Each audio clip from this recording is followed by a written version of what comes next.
Yo, what's up guys? So today I'm going to be showing you guys some training, and this is an upper body strength day.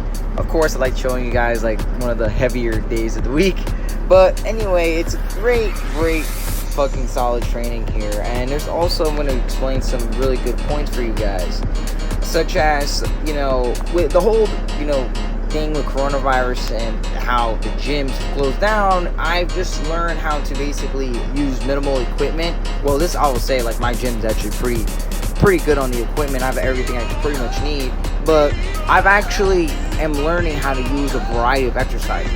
So, for example, I begin doing more pull-ups. I recently started getting into what you'll see later in the video, barbell bicep curls. I actually made a goal to myself that I want to get a set of 6 with 135, and obviously if I get to that point, my bicep will be pretty fucking big. And you'll see here, dude, this is a movement I fell in love, and an alternate to standing overhead presses is seated overhead presses. And I actually managed to get a pretty solid amount of weight up, in the past couple months. This is 160 4x6. By the way, guys, I've been weighing right now. Currently, I'm at 164 solid. So, this is actually pretty impressive to be lifting this kind of weight over my face. And not only that, but I'm also really lean. I want to get a little tighter looking. I want to lose some water retention. So I kind of have a little strategy to do that, which is simply just don't cheat much during the week. Just keep it to one day on Saturday, and the rest of the week, stay a little bit more dedicated. But yeah, you want to always, as you're on a lean bulk, you want to keep progressing, and you want to keep getting better, and you do some minor things, such as, like what I was just saying, I want to lose a little bit of water, then it's not really much to it. Just stay a little more dedicated, and when it's time to cut, it's going to be a lot easier. And as far as when I'm going to cut, probably maybe the next 10 or 11 months from now, so it's plenty of time to just focus on growing and gaining fucking mass and staying aesthetic, of course, for you aesthetic fanatics, and get fucking strong as shit. So another thing that I want to also say is that I kind of started plateauing on my bench. I'm going to show some PRs that I recently got, some maxes, and I actually managed to get 250 for 5 reps and 285 for 1, which is really impressive for me. This is something, I definitely kind of struggle with bench, and to get to that point where I'm very close to my goal of hitting 295 for 1 is, it's honestly I'm looking at it and I just can't wait to fucking get 295 for 1. However, my bench is starting to plateau. I got 235 for 4 sets of 3 reps. So, usually I want to get 4 sets of 6 reps. However, obviously it was just a little too difficult. So, 4 sets of 3 reps is a PR for me. And what I'm going to start doing, I'm going to alternate to incline bench. You see, when you start plateauing on an exercise, you should move to the alternative to that exercise, which is incline. And I also include close grip on some days as well, and I make sure I progress in that as well. But regardless, you want to add some variation. It's also good for your muscles too, because you want to basically progress in everything. For me, I feel like everything's a weak point, so I need to, hammer down on every fucking damn exercise. And by doing that, I have to make sure that I'm strategically adding weight to the bar, making sure my technique is good, especially that I only do free weights. Now I have to be extremely careful. But you should be careful regardless, but you have to be extremely careful what the fuck you're doing. You don't want to get hurt. Warm up properly. Make sure you're doing your mobility, all sorts of things. Okay? Now especially doing mobility exercises before you lift, that's also a really good thing too, to really get that, flexibility. But yeah, also pausing in my movements too, in my bench presses, has saved my shoulders dramatically. I tell you what, when I used to do touch and go, my shoulders fucking hurt. Now they rarely hurt. I do not have any issues with my shoulders at all, because when I do a lot of benching, especially I do benching almost 3 times. I do 3 times a week usually. So if I did touch and go, I would have tears and shit. Pausing, I'm a lot more controlled. It's also good for your chest. You're gonna activate more fibers, and overall it just looks way better when you record yourself, and when people look at you in the fucking gym, they're gonna be like, oh shit, motherfucker just pausing all that shit. You gotta trust me, I always gotta turn some heads when I'm pausing my fucking benches. Also, another thing that I included here, and this is something that this is more recent, but I started including barbell bento rows. So if you're trying to get that back thickness, that width, you need to row for the hose, guys. All right, rowing for the fucking hose is essential. And now the thing is with machines is a lot easier, and this is an exercise that, you know, if you're doing it wrong, you can get pretty fucked up. Okay, like you can tear a bicep, you can fuck your lower back up. So you have to be extremely careful. And you see a lot of guys, they're jerking the weight, they're throwing as much weight around as they can, and that's cool and all, but like, you know, think long term, you know. So with this exercise, you know, I try being careful, use the belt, you know, to really make sure that I'm bracing my core properly, and as well as I'm making sure that I'm not hunched over. You know, as I mentioned, bracing as hard as best as I can, but I'm doing a supinated grip. And when I do a supinated grip, that's also going to help activate those lats. You know, it also helps with those rhomboids as well. It's a really good movement for the overall back exercise. Now, pay attention to how I do this. See, it's nice. It's nice and controlled. Not jerking around. You know, it's perfect. This is what you want to do, guys.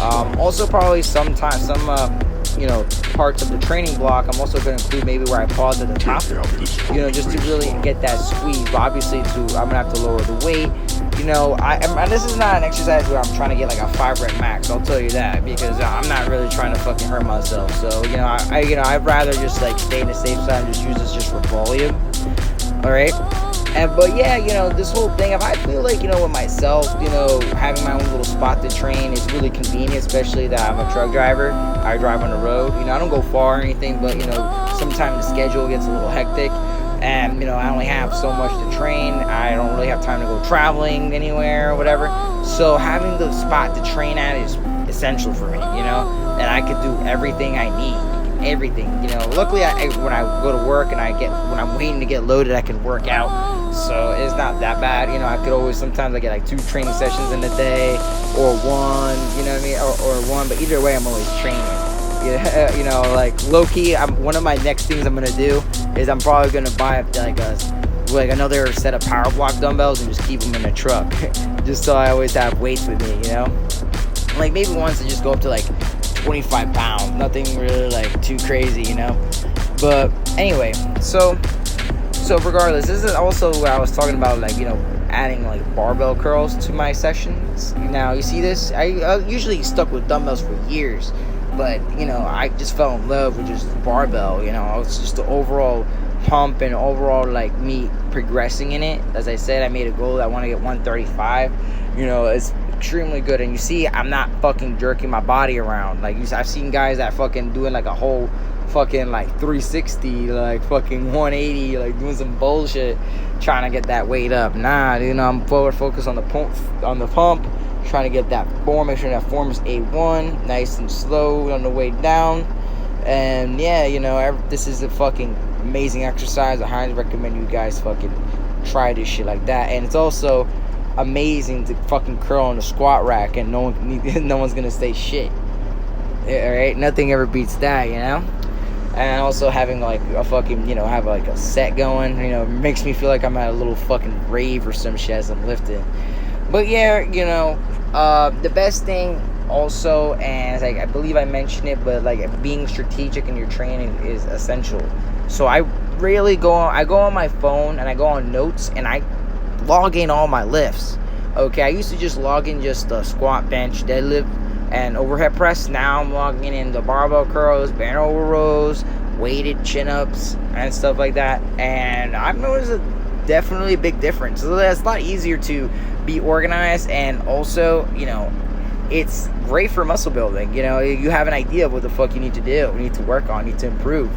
Okay, and I don't care what anyone says, but, you know, the weight does matter. You know, weight does fucking matter when you're lifting, and when you're bodybuilding, and especially powerlifting. You know, weight fucking matters. You gotta add more weight to the bar.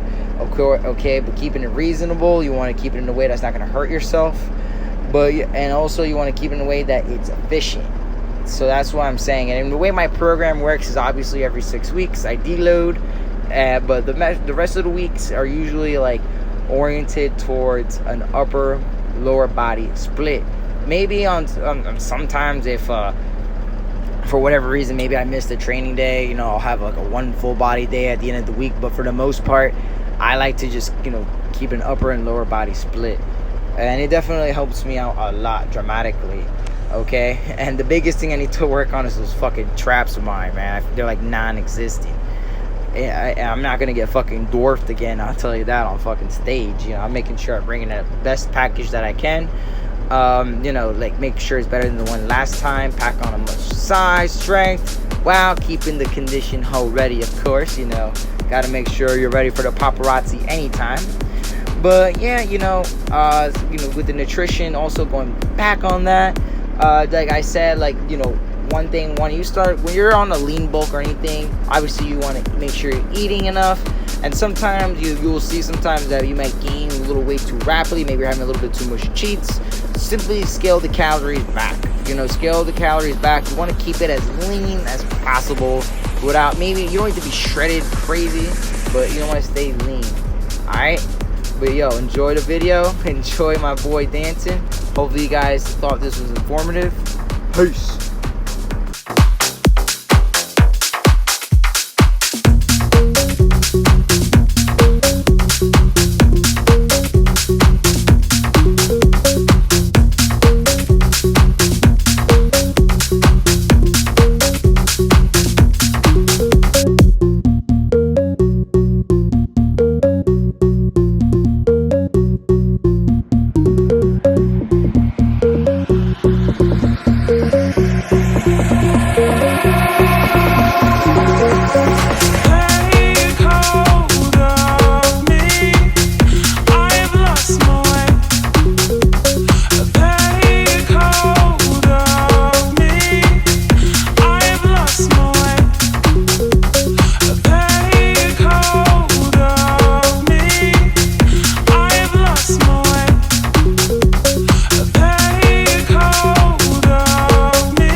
Take hold of me.